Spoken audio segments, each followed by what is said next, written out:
Hi hello నమస్తే welcome to Anantha TV.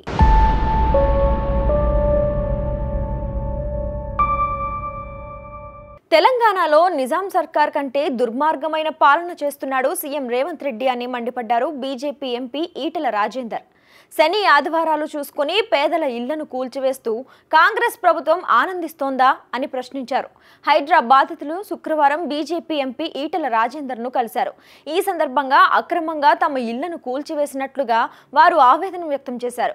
ఈ క్రమంలో ఎంపీ ఈటెల మాట్లాడుతూ హైదరాబాద్లో పేదలు కంటి మీద కునుకు లేకుండా బతుకుతున్నారు, రేవంత్ పాలన నిజాం సర్కార్ కంటే దుర్మార్గంగా ఉంది అంటూ హైడ్రా పేరుతో డ్రామాలు చేస్తున్నారు అని, శని ఆదివారాలు చూసుకుని ఇళ్లను కూలగొడుతున్నారు అని, సంజయ్ గాంధీ కూడా ఢిల్లీలో మారుతి కంపెనీ కోసం పేదల ఇళ్లను కూలగొట్టారు, ఆయనకు వారి ఉసురు తగిలింది అంటారు.